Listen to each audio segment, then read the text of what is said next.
Hello and welcome to another audio mini revision lecture type thingy on another text from the English Language and Literature Edexcel Anthology, and this one is 2.2, which is the Mom and Me and Mom by Maya Angelou, and it's quite a nice little text, this one, quite a lot of things to talk about, and it's an extract from Mom and Me and Mom, an autobiography by the African-American author, poet, dancer, actress and singer Maya Angelou. So we'll move on to the text itself, and you've got quite a bit to talk about here. So let's just get this sorted out. Okay, so we've got obviously it's an extract. Bear in mind, it seems obvious, but it is worth remembering when you're looking at this. And it may have been, it's cut out from obviously a longer sequence, but starting up, we've got a discourse marker here straight away by the time I was 22, so it contextualises what we're looking at in this autobiography, as it's written by herself. And I had a 5-year-old son, 2 jobs and 2 rented rooms, so it contextualises it for the reader, her situation at that time, with cooking privileges down the hall.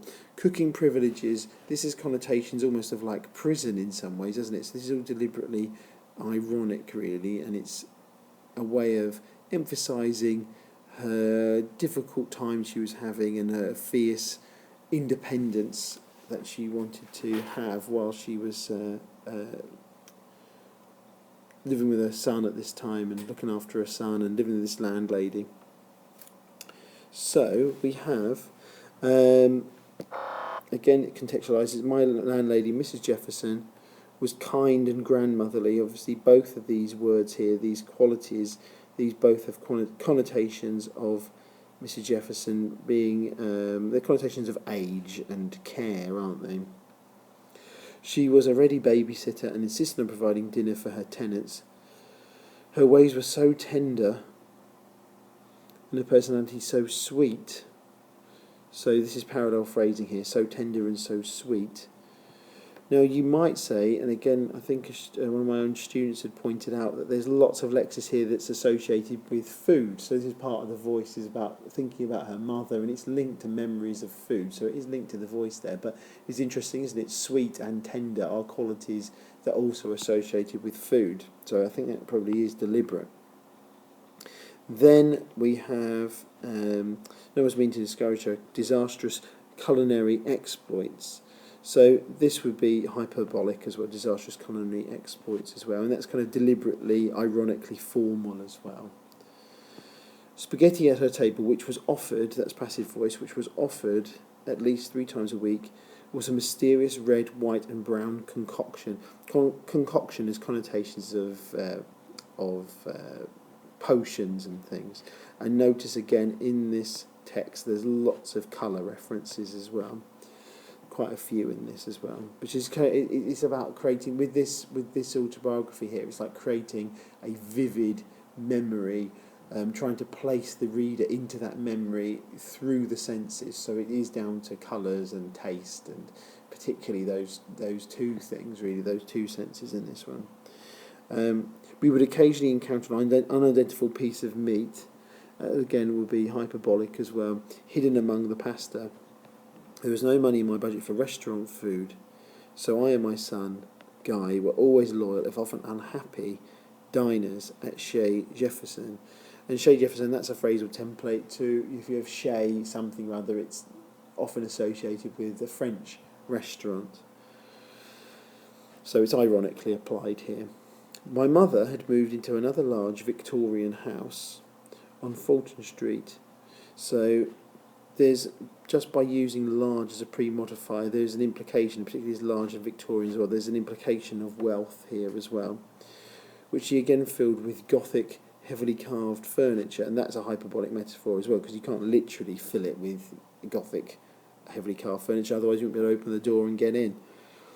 The upholstery on the sofa and occasional chairs was red wine-coloured mohair. See, red wine, it's food and drink related here as well as colour. Oriental rugs were placed throughout the house. That is passive voice as well, and it implies that it's the mother totally responsible for the decor of the house. She had a live-in employee. This is ironic as well. This is deliberately ironic. Popper, who cleaned the house and sometimes filled in as cook helper. So this is meant to sound, this is all ironic, and it also plays up to the stereotypical thing of a happy marriage where there's a strong female, the mother is strong, and the father is a bit more kind of passive and just goes along with things and kind of enjoys that kind of setup. It's a similar thing actually you see to the Obama interview later on in the anthology. A bit similar in that way. But it's just really it's quite a common cultural kind of trope, really, isn't it? You see that a lot with things. Mother picked up Guy twice a week and took him over to her house, where she fed him peaches and cream and hot dogs. So there's a syndetic list there, and when you're using particularly "and," I think that has a real sense of creating a sense of childish enthusiasm as well. So she's probably conveying Guy's own attitude towards going over to his grandmother's and having these nice child appeal food. And I only went to Fulton Street once a month and at an agreed upon time. So this hyphenated compound here suggests formality. So her mother, so she's building up with her voice. She's building up a sense of affection, her own independence, her relationship with her mother. All of that's coming through in the piece. She understood and encouraged my self-reliance, and I look forward eagerly to our standing appointment. So that really fits in with that. So that noun phrase, standing appointment, that's got connotations of business, agreed upon time. Both of those have. On the occasion, she would cook one of my favourite dishes. One lunch stands out in my mind. I call it Vivian's Red Rice Day. So this is something important from our own memories as well. Oh, we look at that as well. That's an American spelling as well, favourite dishes, because obviously Angelou is American. Then scrolling down a little bit. So we have, when I arrived at Fulton Street house, my mother was dressed beautifully. Her makeup was perfect and she wore good jewellery. That's an American spelling as well. After we embraced, I washed my hands. We walked through her. That's actually fairly formal as well. That's maybe a bit more informal than maybe not. I'm now backing out of that as I'm saying it, but it sounds personal, but also maybe slightly distant. But anyway, hugged would be a bit more colloquial, wouldn't it? Might convey that. But see what you think about that. I'm not going to tell you what to think. I washed my hands and we walked through her formal dark dining room into the large bright kitchen. So there's antithesis between dark and brightness there as well. And formal, so Angelou is reinforcing that idea of formality in the relationship. Much of lunch, I was tempted to say munch of lunch there when I read that, but much of lunch was already on the kitchen table, so this is working as a discourse marker. Vivian Baxter was very serious about her delicious meal, so we get the full name of her mother there as well. Although we've had it there with Vivian's Red Rice Day, but we're getting the full name there. On that long ago Red Rice Day, it's been capitalised to make it into a proper noun to emphasise its importance in Angelou's memory. My mother had offered me, we've got a crispy, dry, roasted capon, and the capon is a cockerel who's had his bits cut off, so he's supposedly meant to taste nicer. So there's an element of cordon bleu cooking in some way. There's of good cooking, at least, of skill for someone who's good at cooking and a variety of ingredients. So I think using capon would suggest that, but it probably was actually a capon. It probably wasn't a chicken necessarily. So it's above and beyond.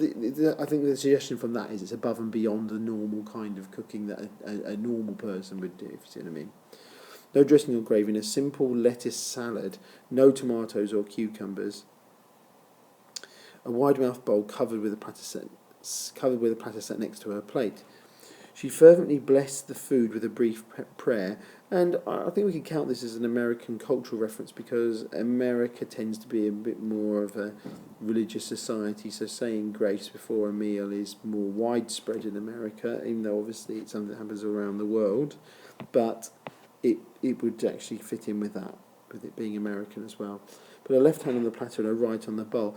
What I think's happening here is that it goes through the formality of the relationship with the mother, and that the mother is almost like a priest in some ways, like blessing the food, the way she's these movements and actions. It's very ritualistic, so it emphasises that formal nature that her mother had. She turned the dishes over and gently loosened the bowl from its contents and revealed a tall mound of glistening red rice. So there's lots of visual imagery here, so that pre-modify the glistening red rice. We've got red, another colour reference. My favourite food in the entire world, parenthesis there, decorated with finely minced parsley and green stalks of scallions as well. So yeah, this all creates a lexical set. This is a type of spring onion, if you're curious. So it conveys a sense of skill and expertise over cooking with the specific nature of these Angelou uses to describe the actual food itself. Chicken and salad. See, interesting here it says chicken, see, because chicken. Because she's capon there and then says chicken. So I don't think it's too much of a big point to make there, but I think she did the capon thing to show that expertise, and now at this point she doesn't, for some reason she's not used capon again. But anyway, the chicken and salad do not feature, because the actual animal, the chicken is a girl, and fowl is the actual species. So the cockerel is a male, and then the chicken is the female. But anyway, sorry, boring chicken facts there. But if you're a chicken fan, I'm sure you'd appreciate it. They do not feature so prominently in my taste buds memory personification there. So this is really, she's doing a thing here of, you might be listening to this or reading it and salivating. I'm reading this just before lunch, so this is probably not the best time for me to be doing this. But it does make you, it's evoking those senses, particularly of colour, but then really of taste. But each grain of red rice is emblazoned on the surface of my tongue forever. Hyperbolic metaphor there with the gustatory kind of image there as well. To the next page, and we've got these are used ironically up here. Gluttonous and greedy negatively describes the hearty eater offered the seduction of her favourite food. 2 large portions of rice sated my appetite, but the deliciousness of the dish made me long for a larger stomach that I could eat 2 more helpings as well. Mother plans for the rest of her afternoon. Again, that makes her sound very businesslike. So she gathered her wraps and we left the house together.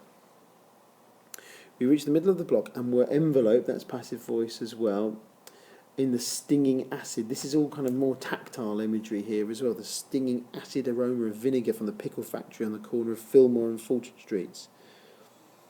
So again, the more sensory imagery here. This time it's of the idea, it's giving you an idea of the thickness of the air with the vinegar. I'd walked ahead. My mother stopped me and said, "Baby." I walked back to her.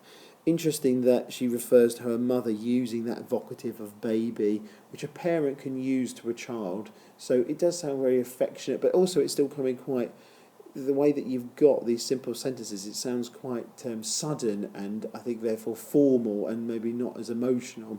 But the actual nature of the word, it is very emotional. So I think that's what Angelou is going for, is this mixture of there's affection there, but there's somebody who's quite reserved and quite formal. I walked back to her. "Baby, I've been thinking, and now I'm sure, you are the greatest woman I've ever met." This quotation, obviously, she's commenting on. It's remarkable that she seemed to come out with this statement so suddenly, but it does convey that formality, but that affection and admiration she has for her daughter as well.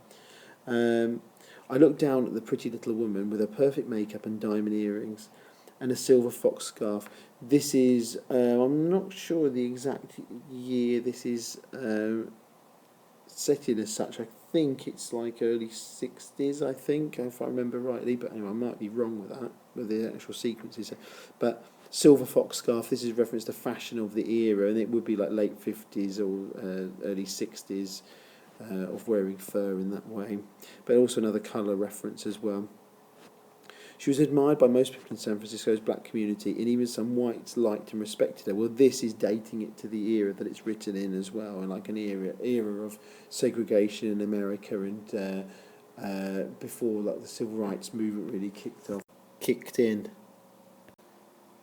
So Angelou describes her mother here as using Parallel phrasing here in this quotation, but remember to say why the writer has picked that particular quotation to use. You're very kind and very intelligent. Those elements are not always found together. Mrs. Eleanor Roosevelt, Dr. Mary McLeod Bethune, and my mother.